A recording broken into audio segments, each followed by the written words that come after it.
Discovery of Maharashtra news में आप सभी का स्वागत है। मैं सिराज शेख। इस वक्त हमारे साथ है मुंबई आरपीआई के यूथ प्रेसिडेंट कादर सलाम शाह जी।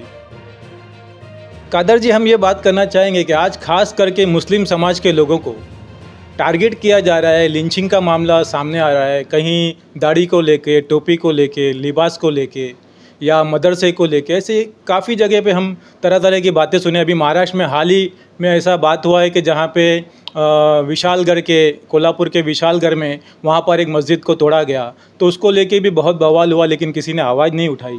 तो आप इस बारे में क्या बोलना चाहेंगे? सबसे पहले तो मैं आपके और आपके चैनल के माध्यम से कहना चाहता हूँ कि जो भी पॉलिटिशियन है और जिन्होंने भी अभी तक ये धर्म के नाम पे ठेका लेकर बैठे हैं ना, हिंदू मुस्लिम बाकी के जो पॉलिटिशियन है, इन सबको थोड़ा शर्म से ना डूब मरना चाहिए।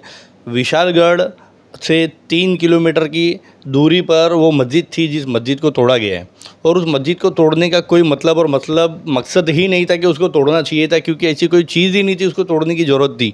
और सेकंड पार्ट ये है कि अगर आपको पता होगा शायद से, तो लॉ एंड ऑर्डर के हिसाब से अगर कोई जीआर निकलता, कोई नोटिस निकलती, या गवर्नमेंट का कोई रूल्स होता है, या गवर्नमेंट को लगता है कि ये इलीगल एक्टिविटी से बनी हुई मस्जिद है और अगर उसको तोड़ने की बात आती तो गवर्नमेंट तोड़ती। हमारे महाराष्ट्र के अंदर महानगर पालिका है, महानगर पालिका जो बैठी है ये हाथ पे हाथ रख के नहीं बैठी है, ये हर जगह पे लीगल इलीगल चीज़ों के ऊपर एक्शन लेती है हमेशा। अगर आपको लगता है कि वो मस्जिद कहीं ना कहीं अगर इलीगल होती थोड़ी बहुत, पूरी मस्जिद तो कभी भी इलीगल नहीं होती है। और मस्जिद की चीज़ों को आप शायद पता नहीं है तो मैं आपको बता दूँ, मस्जिद कभी भी एक जगह पे नहीं बनती है किसी और आदमी के लिए, वो सभी इंसानों के लिए बनती है। जो हर समाज के लोग हैं वो उसकी इज्जत करते हैं। जैसे लोग हमारे मुंबई महाराष्ट्र के अंदर, हिंदुस्तान के अंदर मंदिरों की मस्जिद करते, गुरुद्वारों की, चर्च की, और जहाँ जहाँ भी हम जाते, दरगाहों पे भी जाते, तो हर धर्म के लोग वहाँ पर जाते। तो मस्जिद के लिए भी एक जगह खरीद कर उसको तामील करनी पड़ती है, और वो मस्जिद जब एजाज़ होती है उस जगह पे, तो उस मस्जिद के लिए बहुत सारी लोगों की आस्थाएँ जुड़ी हुई होती है, और उन आस्थाओं को आज चिकनाचूर किया गया है। और एक धर्म के नाम पे जो वहाँ पर कुछ भौंकने वाले कुत्ते थे, जो भौंक भी रहे थे और जो बिना मतलब के वहाँ पे छेड़ भी रहे थे लोगों को, कि कहीं ना कहीं उनका ये इंटेंशन था कि वो दंगे हो जाए या वहाँ पर कुछ ऐसी बात हो जाए कि जिसकी वजह से लोगों में भड़काऊ भाषण होने लगे या कुछ होने लगे।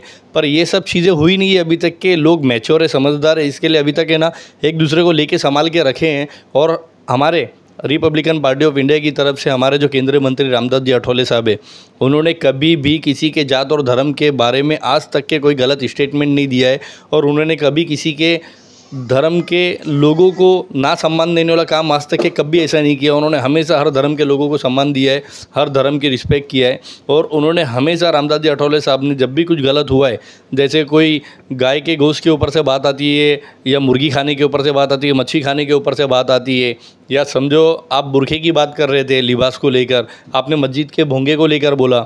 ऐसे कितने लोग बोलते हैं मालूम है, मस्जिद के भोंगे को लेकर भोंकना चालू करते हैं कि मस्जिद के भोंगे बंद होने चाहिए। ऐसी कोई ज़रूरत नहीं है, क्योंकि हर मंदिर के अंदर, हर मस्जिद के अंदर, गुरुद्वारे के अंदर, चर्च के अंदर, जहाँ जहाँ भी धार्मिक आस्था ये चीज़ें बनी हुई है, मंदिर, मस्जिद, गुरुद्वारा वगैरह, चर्च वगैरह, वहाँ पर भोंगे होते हैं, क्योंकि वहाँ पर लोगों की आस्था होती है। तो हज़ारों की तादाद में, लाखों की तादाद में लोग होते हैं, तो वहाँ पर माइक का यूज़ करना कंपलसरी होता है।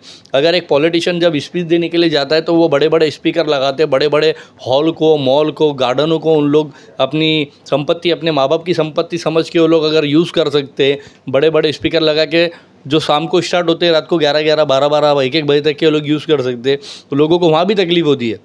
इस चीज़ पे भी बैन लगाना चाहिए, क्योंकि अगर आप मंदिर और मस्जिद को टारगेट करते हो तो आप इलीगल एक्टिविटी उसमें मत करो।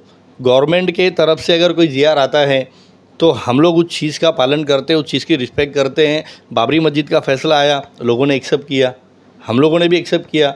वो काफ़ी टाइम से वो चीज़ वहाँ बंद पड़ी थी, ये था कि वहाँ कुछ ना कुछ चलो हो जावे। वो चीज़ को लेकर कहीं ना कहीं लोग माचिस लगा के ना आग लगाने का काम हमेशा करते थे। ठीक है, मंदिर ही बनी, आस्था थी, आस्था से जुड़ी हुई चीज़ें थी, मंदिर बनी, लोगों ने एक्सेप्ट किया, और सब धर्म के लोगों ने एक दूसरे को चाहत की नज़रों से देखा।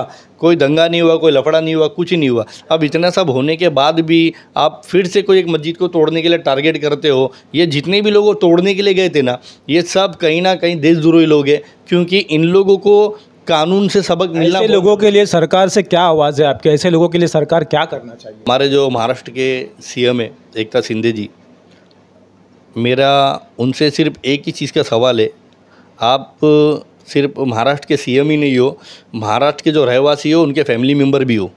तो अगर आपके फैमिली मेम्बरों के साथ में अगर उनके घरों में लोग घुस के मार रहे हैं, वहाँ पे अगर गुंडागर्दी दादागिरी कर रहे हैं, और ये धर्म के नाम पे जो वो लोग नारे लगा के मारते हैं, मस्जिदों में घुस के तोड़ ताड़ करना चालू किया है इन लोगों ने, और ये लोगों ने जो भी चीज़ किया है ये सब के लिए आप कहीं ना कहीं आवाज़ उठाकर इन लोगों को सलाखों के पीछे डालना चाहिए। क्योंकि आप महाराष्ट्र के राजा हो, और एक राजा के सामने प्रजा अगर इतना बड़ा हो जाएगा तो फिर राजा छोटा हो जाता है। तो अगर राजा हमारा बड़ा है तो हम चाहते हैं कि वो राजा उठकर ऐसे लोगों के ऊपर जितना हो सकता है उतना स्ट्रिक्ट एक्शन लेकर इन लोगों को सलाखों के पीछे डाले। ऐसे लोगों को रोड पर नंगा करके लेकर आना चाहिए जो मंदिर और मस्जिद, गुरुद्वारा, चर्च या किसी का घर तोड़ता है बिना मतलब के और किसी की फैमिली ख़राब करता है। ऐसे लोगों के ऊपर एक्शन होना चाहिए। क्योंकि आज महाराष्ट्र के सीएम का मतलब बहुत बड़ा होता है। क्योंकि आज देश विदेश की बातें करते हैं हम, तो कई गाँवों से, कई जगहों से, यूपी, बिहार से, लखनऊ से, दिल्ली से, कर्नाटक से, बेंगलोर से, हर एक स्टेट से लोग महाराष्ट्र में कमाने के लिए आते हैं। महाराष्ट्र का इतना नाम है, इतनी इज्जत, इतना पावर है, बड़े से बड़ा सेलिब्रिटी, बिजनेसमैन सब इधर ही है। तो आज अगर यहाँ पर अगर ये सब घटना हो रही है तो फिर लोग उनके यहाँ जाके उनकी सिटी में और स्टेट में हमारे लोगों का नाम ख़राब करेंगे।